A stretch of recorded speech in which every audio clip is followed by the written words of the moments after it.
A bit boring company. Boring company. Are we Yeah. have the slides up?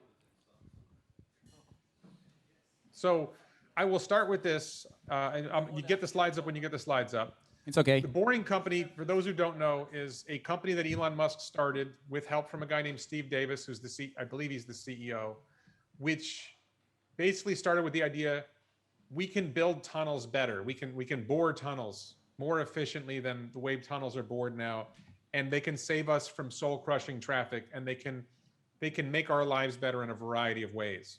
So currently, right now, the Boring Company is basically consists of some operations, some efforts to improve their boring machines, and they have one system of operating tunnels in Las Vegas, Nevada, which I rode about a month ago.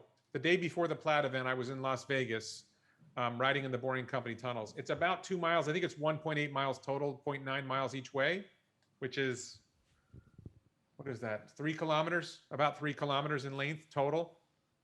We'll go to the next slide.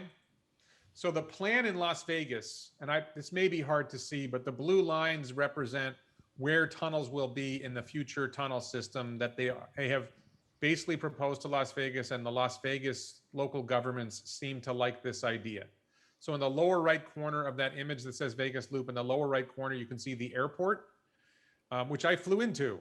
And I rode an Uber, or I think I rode a Lyft to my hotel, and you had to wait for the ride. The ride was slow. The potential for Vegas Loop is it's going to be much faster and much less expensive and much more comfortable and convenient and a more pleasant experience than Uber or Lyft and taxis.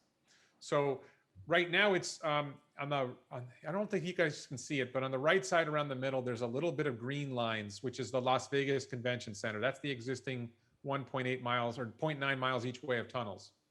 That's what I rode on. But the plan, the blue lines work out to something like 20 or 30 miles of tunnels with, I believe that's a 46 station system. And I see, this is not predicted by anyone but me, but I believe that ultimately a city like Las Vegas would have 100 miles of tunnel. One of the key advantages of this tunnel system, I think we need to go to the next slide to see this, or sorry, that slide after that. There's this slide that shows an image of the station. So I don't know if you guys can get to that slide that shows an image of this is essentially what the central station in the Las Vegas Convention Center looks like. And what you see is the vehicles that are either waiting to pick up a ride or dropping off a passenger, pick up a passenger, drop off a passenger, are out of the driving lane, which is on the outer edge of the station. So the vehicles that are driving through, in my experience, what I saw here was they slowed down to 8 to 10 miles an hour, which is 14 kilometers per hour, 15 kilometers per hour, as they went through the station, where the vehicle that's stopping has to stop. And you can compare this to a bus or a train, which, with the exception of express trains or express buses, they make a stop at every station along the way. And that takes a minute or longer versus a 10-second loss for slowing down as you go through the station. I believe for the Vegas Loop, if we can go back 2 slides, if we look at the Vegas Loop slide, I believe the plan is that the stations will actually be an off-ramp rather than having a station like you just saw where you drive through, where the through traffic drives through. The through traffic doesn't even slow down or slows down very little as it goes past the station.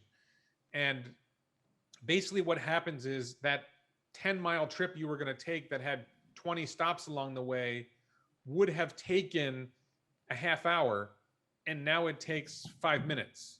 So it's much, much better experience for the person in the vehicle than it is. And you can argue that buses are more efficient for the system, but they're not more efficient for the passenger who has to wait for all these stops.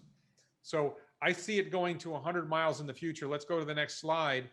Now, if you think of Las Vegas having 100 miles of tunnel, my rough estimate is there are 1,000 cities in the world that are a ballpark the size of Las Vegas.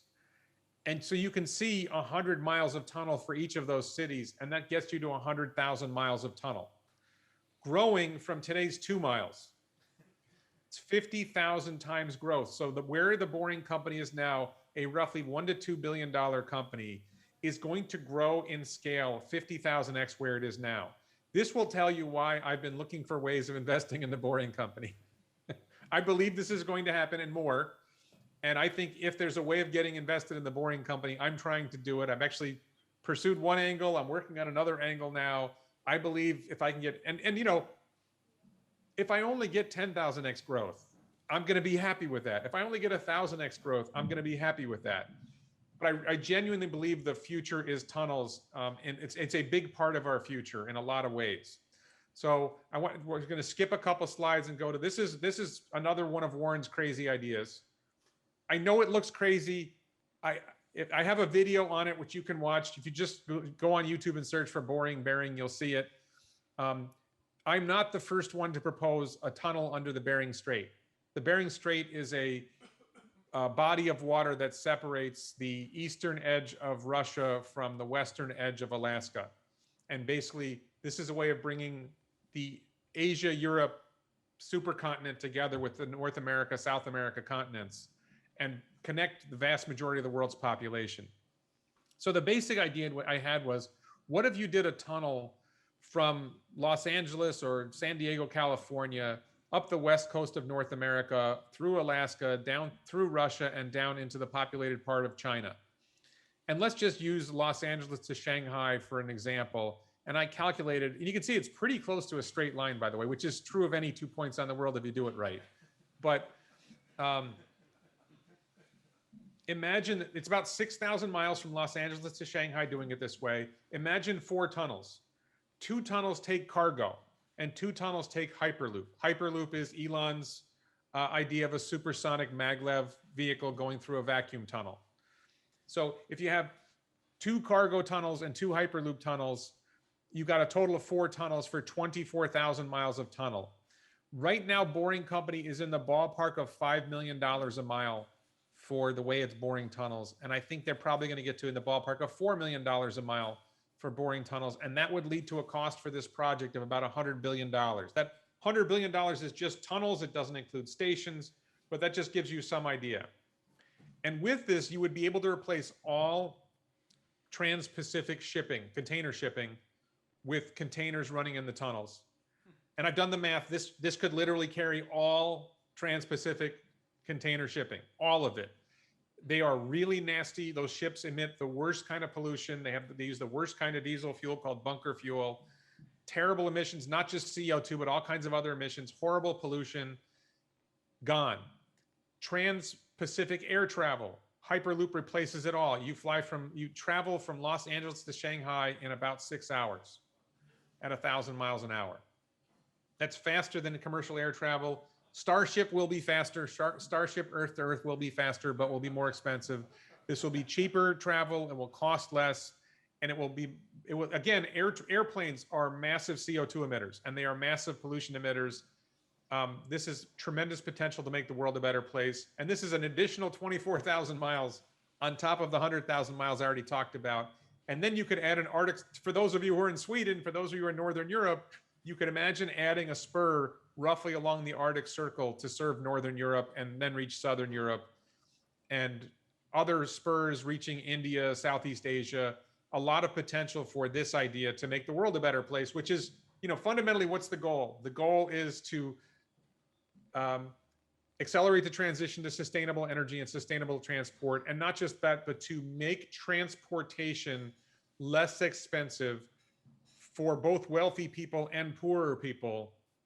Whether it's transporting goods or transporting people, can we make this world smaller, more efficient, better, improve our economies, and make life better for billions of people? And I believe all this can be done at a fairly low investment once this gets going. So I could probably talk about any of this for forever, but let me just see if there's any questions. I know we need to get into a panel discussion soon. Any questions? It's always fun to listen to you and talk to you, Warren. You have stretched our minds a little bit, I think, most of us. Any questions? No? Okay. Thank you, Warren, for this inspiring and wake-up call to the future when it behold.